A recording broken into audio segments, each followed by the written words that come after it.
The M1, she's going to be the primary robotics controller, essentially, for this spacewalk, and she's going to be literally flying Cassada as he's at the tip of that arm to the different work sites. And so they'll array into the 4A power channel along with the existing one. So that work has to be done in Eclipse as the primary inhibit. Really, the way we make sure that the arrays aren't transmitting any power down to where those cable connections are made is to be in Eclipse, be on the dark side of planet Earth, where those arrays can't see the sun, can't generate any electricity, and so the spacewalk itself is timed per our timeline.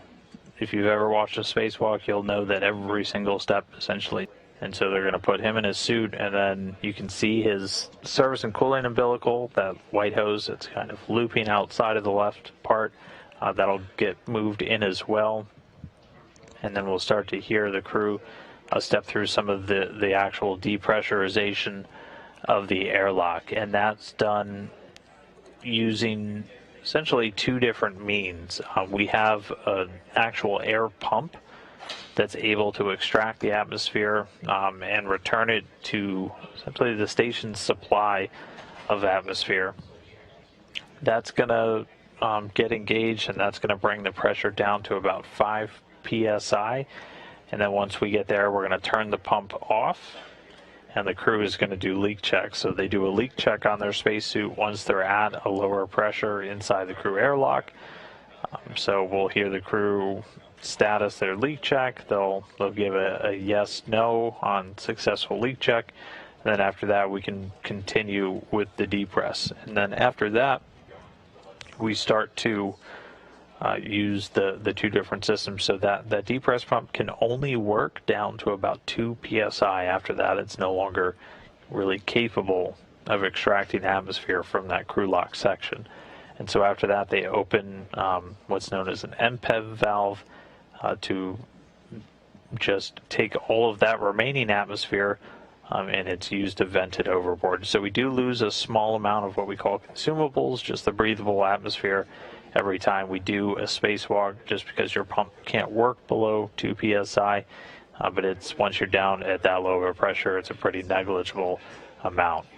And so after that remaining pressure drops, all that remaining atmosphere is vented overboard. We get down to about half a psi or lower, and then the crew will get the go to actually open up the hatch. And Frank Rubio's EV1, he's going to be the one opening up, doing the external hatch operations for today. So we'll hear that. So we're going to hear the suit IV on board. So in this case, likely Koichi Wakata, we're going to hear him talking to the crew as they step through the depress up until we get to that up until we get that pressure all the way down, and then it's going to hand over to the ground IV for today, and that's going to be NASA astronaut Nick Hague. He's the one we're going to hear talking to the crew members throughout all of the different procedures today, essentially being the voice for all the teams down here on the ground. And just a reminder, some of your key players here in the room today, you've got Nick Hague, who's going to be that suit IV, and then our flight director leading the teams is Fiona Turret. And then in the very back row, we've got Chris Mundy. He's the EVA flight controller leading all of the different flight control teams responsible for building, training, executing today's spacewalk. We always talk about how everybody in this room is essentially just the tip of the spear, the tip of the iceberg. We've got a couple of other key folks on the EVA team that are going to be working with Chris today. Some of those primary positions, we have an EVA task officer. This is somebody who understands every procedure in this EVA front to back and essentially all by heart at this point. And for today, that's going to be Miranda Nelson with the task support position coming from Lucas Widener. And then we'll have two essentially technical specialists on the EVA team. Today it's Michael Dino. He's the EMU, the extravehicular mobility unit specialist, essentially knowledgeable in all things spacesuit for today. And then Stephen Villano is going to be our airlock specialist, responsible for overseeing all the different systems in the airlock, which we're still in right now. So that team working together to help the flight control team get ready and to go out and execute this spacewalk today.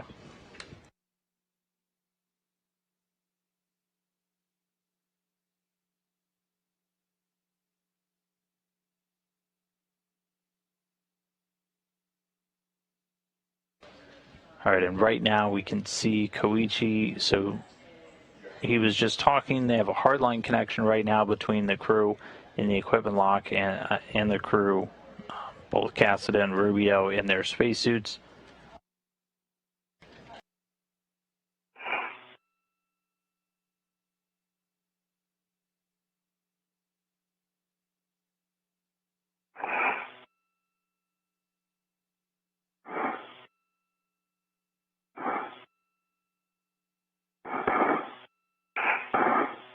Houston, good morning. EV2, TCV now at 5. Copy 5.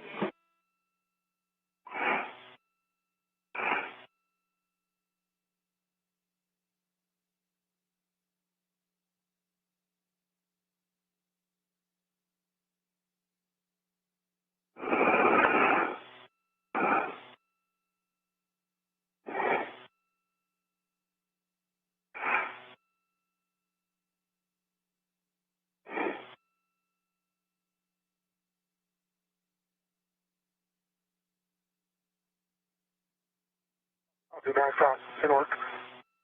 V2 is in back 5. And copy. Hey guys, if you're able, while we're sitting here waiting, if you wanted to do a glove and half check. Copy.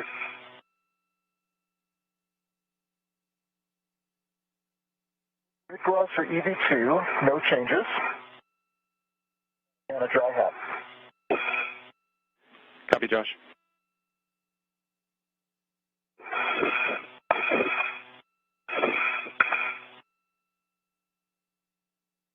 And EV1, good gloves, dry hat. No changes on my gloves.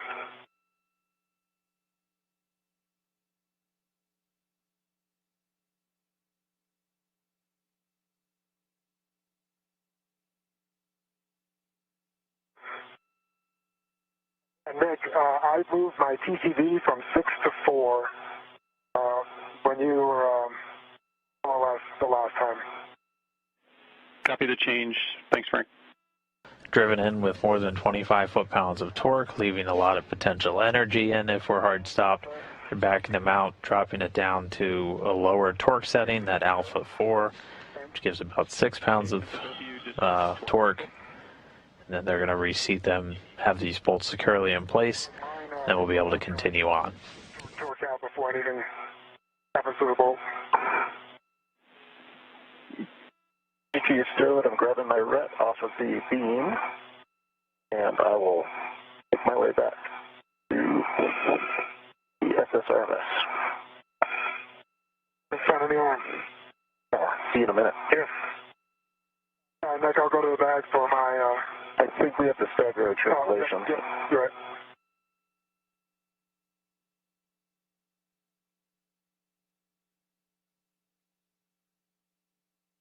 To get those beams released and moved to their temp stow locations. We will be here at the end of the day, so we might have some additional bolt operations at the very end as we're doing the final cleanup, but for now those in a position to give us plenty of clearance to get iROSA out of its temporary storage location. And Josh, in terms of mile marker for the ingress position here, looking at 10,200. Sounds great. Thank you for the heads up. So right now, Josh Cassada, EV2, is going to be making his way to the robotic arm, the Canadarm2, and he's going to be working with an APFR, an articulating portable foot restraint. He's going to be tethering and then locking himself into that foot restraint. And that robotic arm going to be controlled by the crew still inside station, Nicole Mann and Koichi Wakata. And he's going to be using that method to remove the iROSA from its flight support equipment location and then get flown over with iROSA, which weighs about 750 pounds, over to the install location. Now, while he's getting into the robotic arm, Frank Rubio, EV1 for today, still has a couple more bolt operations to get iROSA ready to come off. He's going to go and release what's known as C bolts. There's 2 of these, and these are essentially the last thing that are holding iROSA in place to the FSE. So after these are removed, they'll be ready to get iROSA off and on its way to the install location. Nick, I have a good pocket drop, good full test. And copy that, Frank. So you're going to translate this stanchion alpha. We're looking for to work on Charlie 12. Okay. I'll break in here real quick, Nick. I'm at 10020, but it looks like I'm pretty far starboard. I think I want to be port. Okay, we're going to need a station nadir, probably a meter. Okay, copy. Station nadir, 1 meter. You got it.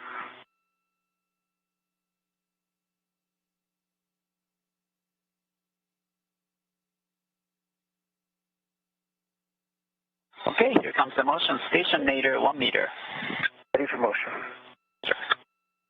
Arms in motion. Let's be good motion.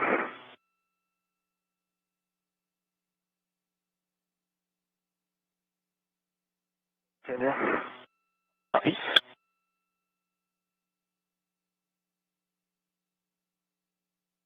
Okay, ramp out in 3, 2, 1. Motion. Passing.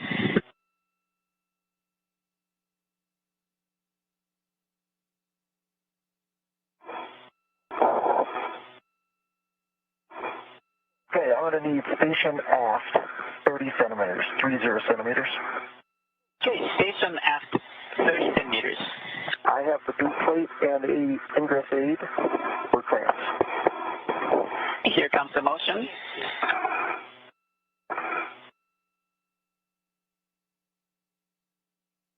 Arms in motion. Okay, roll is delta. Copy, Josh. Good config. So next step is that tether swap.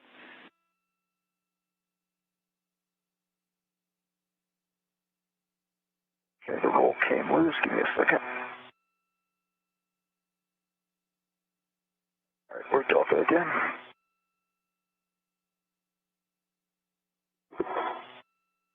So working to reconfigure the APFR, they're articulating portable foot restraint. Okay, copy. So We you're heard going to go over a couple to of C11. values being called out to him. And then we're Numbers, going to drive Foxtrot, out. Delta. Those are so over to just stanchion telling him Delta, which Frank. settings to set the yaw, pitch, and roll of the foot restraint. These are determined in advance just to put him in the correct orientation for where he's going to need to be to work. All right, so in this view, Close right Your choice, whether you want to go the long way or the short way around the FSE. Is unlocked. Okay, yeah, I guess it'll be great. we can see Frank Rubio on the bottom left. He's working to break torque Hey, Josh, can you and then turn release 2 around? bolts that are still holding iROSA in place. Look. I think it just broke loose. Yep, that works. Good. This was ripped On the right side, Josh Cassada. We got gate closed, starter lock, black on black. On my left D-ring extender there, Nick. So I've got a good safety tether down on the SSR mess. Hey Josh, the only your waist cover is wrapped around the BRT right now. You could probably just like oh, yeah, so that's what I have this thing on the left. I'm going to take it off, my BOT off, and then go over here, see if you agree with this. Perfect, you just go in between the two. Perfect. Now you're free. And over here. Thanks. Yep. 11 C12, these are the last 2 bolts that are going to be holding iROSA in place. 0. And reel is unlocked. Copy, Josh.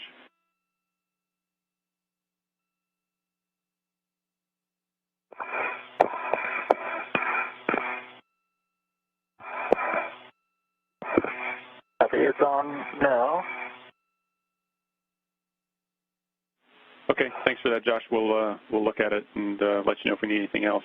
And Frank, I see you moving over to stanchion alpha towards C12. Affirmative.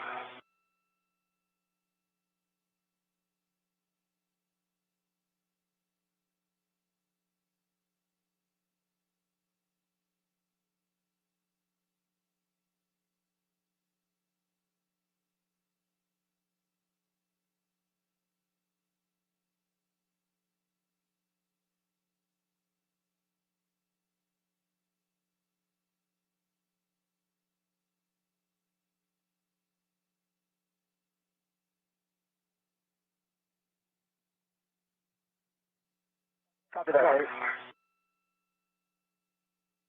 Nick, I was just curious, do you expect the translation over to P4 to be insulation or eclipse mostly?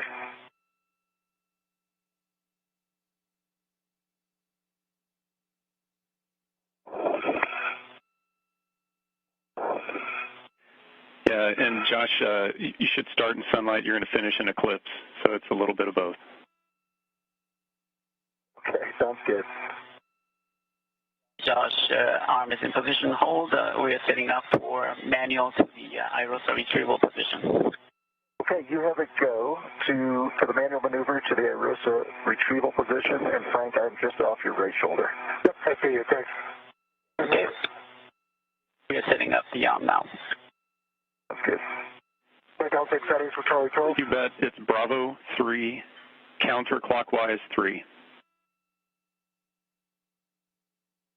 Bravo 3, counterclockwise 3, and I am releasing this all the way out, 27 is this, correction, 54 turns, correct? That's affirmative. Full release, 54 turns. The bolt will spring out when released. Okay.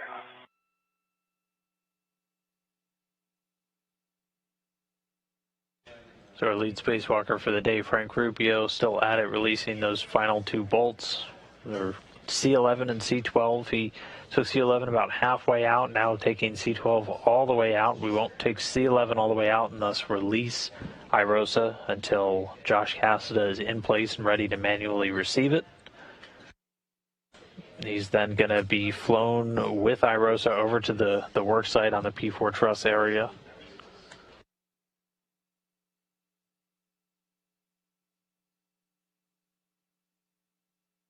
Okay, Josh, manual mode is set, and this is the maneuver per your GCA to the published iROSA retrieval position, which is the body in towards iROSA at 1.5 meters. Are you ready? Stand by. You need the comm? Okay. We're ready, GCA, to publish for iROSA retrieval.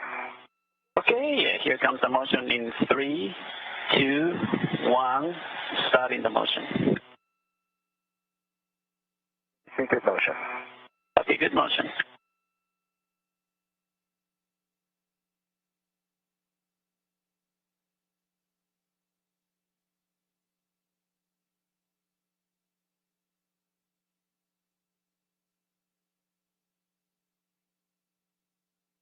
Another meter to go. Copy.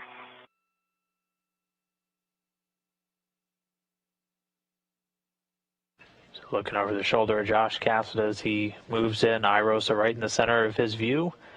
Frank Rubio appearing upside down in the top right, getting that final bolt. Copy. Or rather that C12 bolt all the way out. He's then going to move over to get C11 after Josh is fully in position and ready to grapple with iROSA. 10 meters to go. Copy.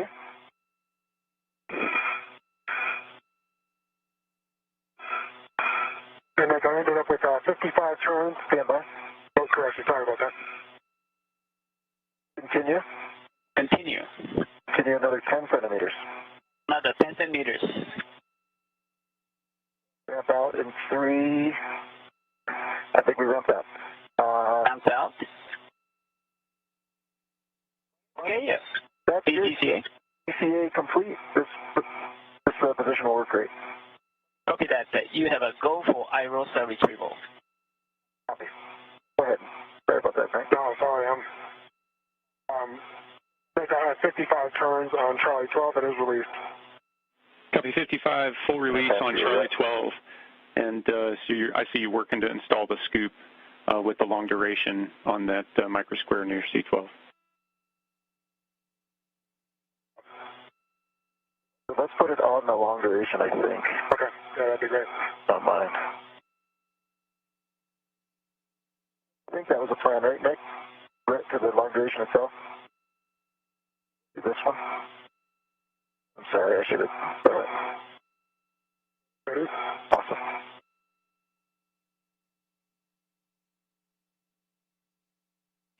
And so this metal device you see Frank Rubio working into the screen there, that's what's called a scoop. We have both square and circle scoops, just depending on what fitting they're attaching to, and we can use them to essentially add temporary handrails, handling aids to different payloads, and so he's working on installing that. 3 different settings on a scoop. We've got a capture, release, and a lock. For robotics. Let's see. I can read this real quick if you want to look in here. Yep, that's mine. I don't see any water. There's mine. I don't see any of yours. This rep for the scoop that's going to go on, can I put this somewhere convenient? Like on the stanchion or something? Yeah, hold on. Or I can just let it float.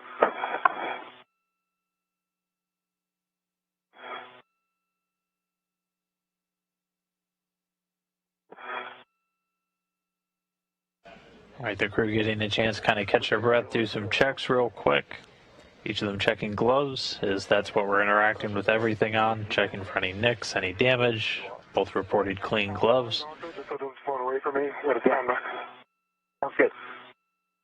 See Josh Cassada attaching an equipment tether to that second scoop. It's going to go on the other side, and that's how he's going to hold on to iROSA. Pop off, and then I'll pull it back towards my body to hold it on the structure, but it might come off the pins like last time. Yep, affirmative.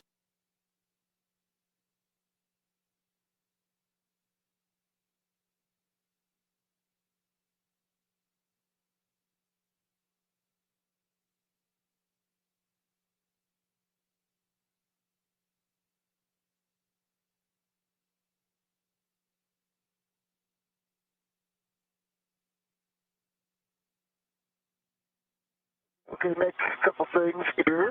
That load alleviating strap on that red reel. I've got 2 stitches. I've got 1, 2, 3, 4, in fact. So you can see, I won't mess with it, but you can see it kind of came unrolled there, but just a matter of rolling that back up. And I do see 4 on the other side. Okay, copy. Thanks for the words, Josh. Looks good. And also wanted to know if you had adjusted your TCV at all. We saw some data indications down here that thought you might have. No, I don't think I changed it without talking to you.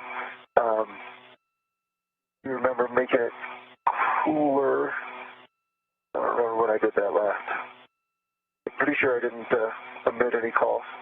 Okay, yeah, just checking with you. We're looking at the data.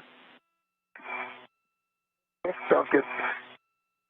I did get a little cooler while I was there on the mock kit, but I figured we'll just live with it since we're going to start moving. In terms of gloves, I've got no changes to the gloves, and my half is dry. Copy. Thanks for the checks, Josh. And so once Frank gets the crew lock bag or the cable bag on his BRT, he's going to lead back inboard.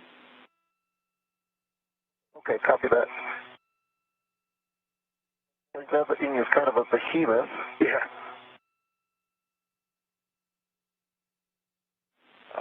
And Josh, when you get over there, it's width 3 that you're looking for. Okay, copy that.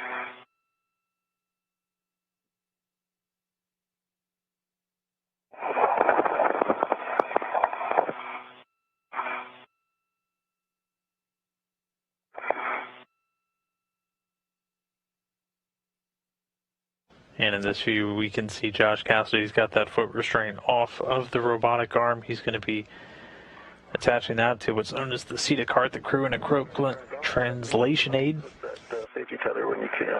Okay. Not at the moment. Okay. But it's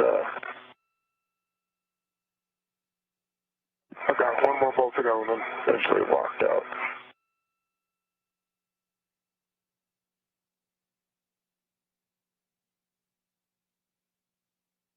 I've got 2 releases on the port speaker. Copy. good release on the port seated cart.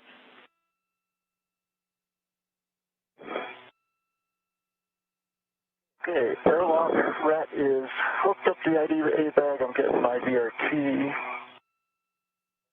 off.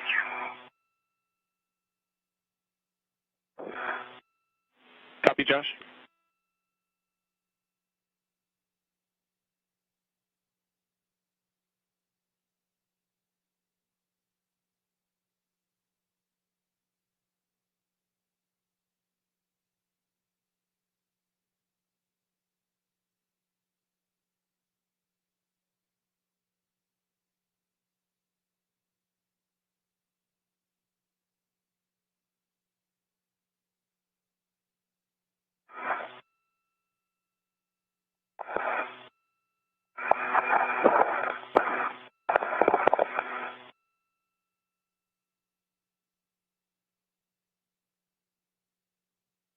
Okay, the IDA bag is inside.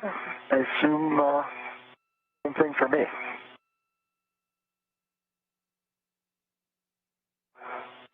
And Josh, the only thing left for you is to hook up your waist tether and ingress.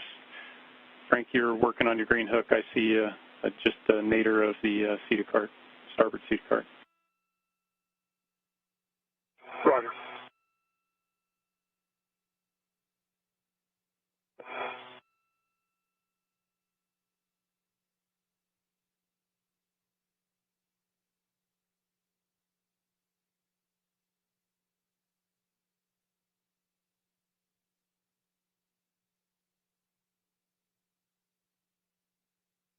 Okay, my left waist tether is on the D-ring extender, gate closed, slider lock, black on black, as is the hook that goes to my left D-ring extender, gate closed, slider lock, black on black.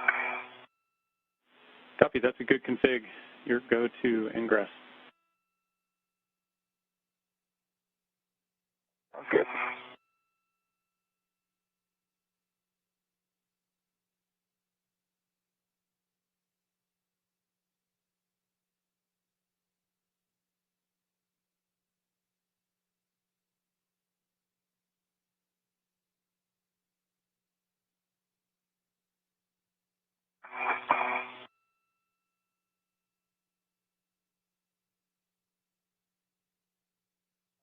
My green hook is on my red wheel. Both wheels are unlocked.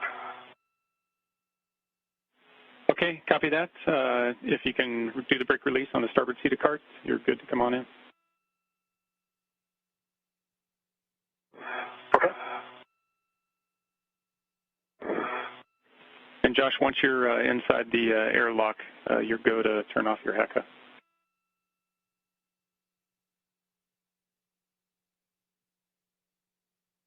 Yeah.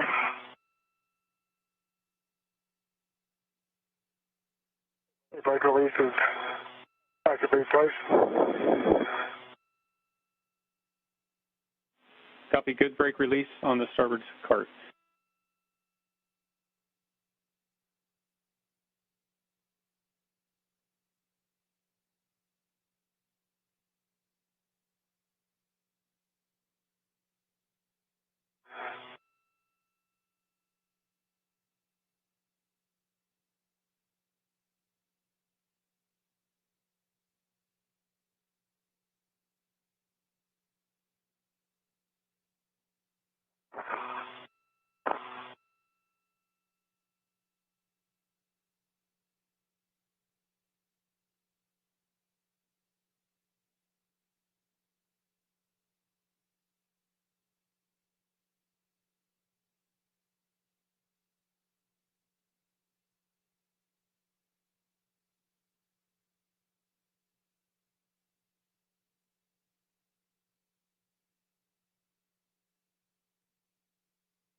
A little over 6 hours, 46 minutes, and we are moving towards the conclusion of today's spacewalk.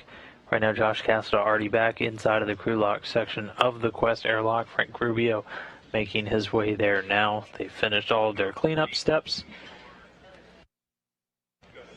And soon we'll be going back inside to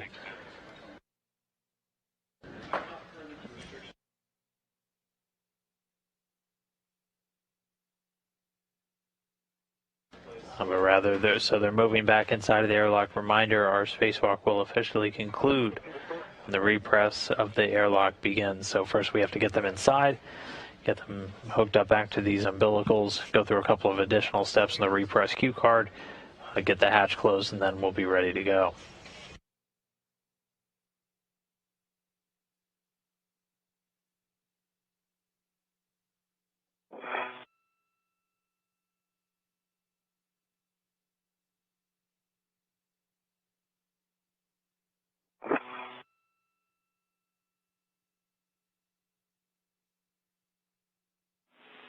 Okay, Frank, as you show up, Josh has already got his waist tether down on the inside, so he's got a good load path. The next step for you is going to be grabbing his anchor hook and hooking it to your waist tether.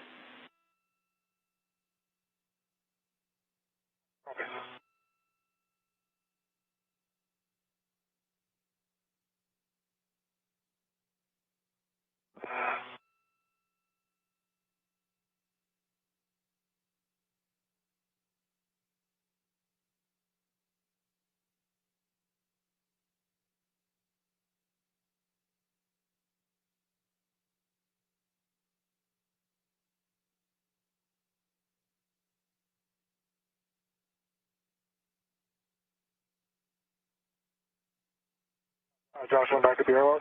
Okay. Welcome. Yeah, thanks. Nicely done out there. Good to be here. You too, man.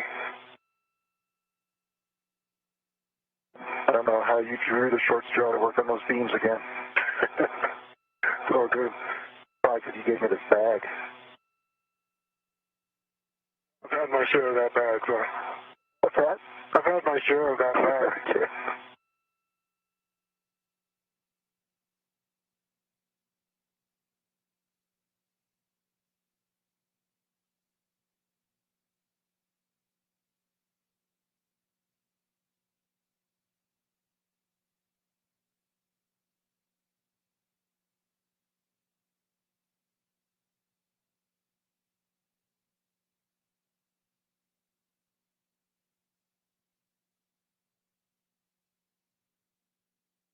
All right, Nick, I have Josh's anchor hook on my waist tether. Both his anchor hook and my waist tether are day close hook lock black on black.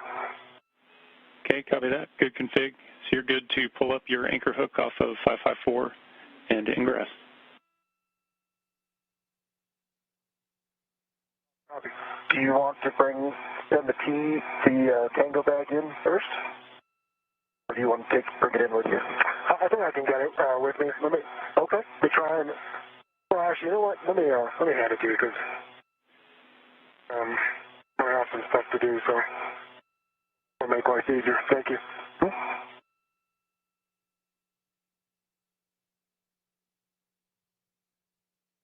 Let's just make sure it's on the. What side do you want this my tether pack on? Do you want it over here? You can run. Yes, please, on the forward side. I'll let you drive your safety tether however you want since it's mine. I've got your. Are you able to release my safety tether? Oh, I'm sorry, my red? Yep, absolutely. So we got a good red on there. Here comes your lock bag. It is wrapped around this wire tie. Thank you.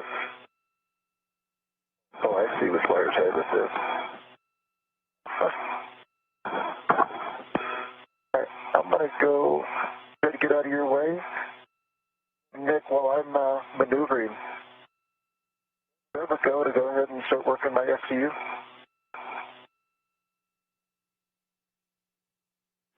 Yeah, affirmative. You're go to start working mating your SCU to your DCM.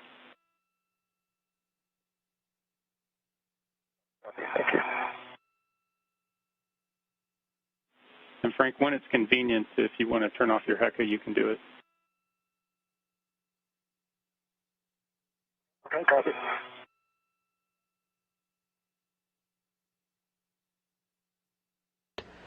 Koichi Wakata working to open up that hatch between the crew and equipment blocks.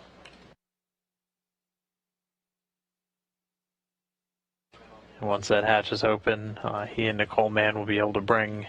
Do this, huh? All right, safe to undo a weight setter. Yeah. I got it. Yeah, I'm on it. Easy, turn it. Oh, yeah. Little stiffness after a few minutes. Yeah. All set. Thanks.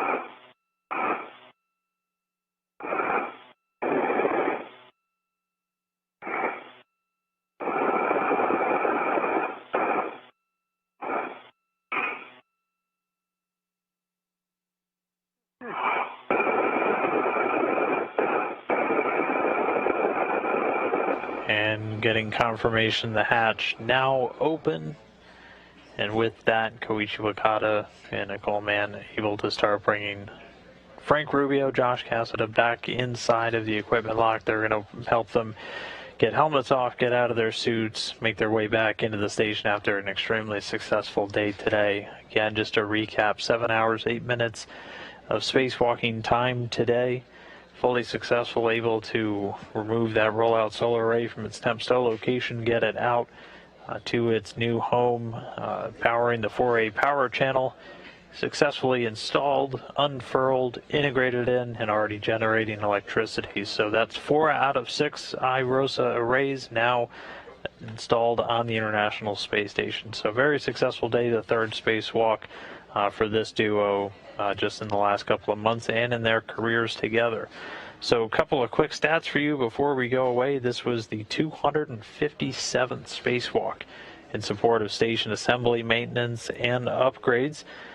This was the 12th spacewalk on the station in 2022, and the 4th that was accomplished during Expedition 68, third U.S. one, and the first Russian. And this was the third spacewalk of both Cassada and Rubio's career, both of them now with a cumulative spacewalking time of 21 hours and 24 minutes. So all told, these 257 spacewalks now give us a lifetime of over 1,600 hours, 1,630 hours, 26 minutes of spacewalking. That translates to 67 days, 22 hours, and 26 minutes.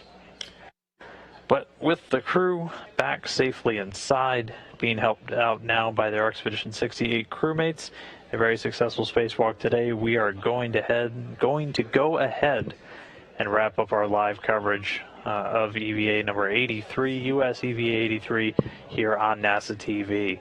Thanks for following along, watching Josh and Frank work in the vacuum of space and make a successful upgrade to the station's power generation system to help power more research, more technology for many years to come. Be sure to tune in for all of our upcoming dynamic activities in 2023. As the action never really stops on board the station, we'll have a lot more spacewalks, cargo vehicles, upgrade science, all happening throughout next year. But if we don't talk to you again, have a very wonderful holiday, a very happy new year. We will see you next time on board the International Space Station. So signing off, this is Mission Control Houston.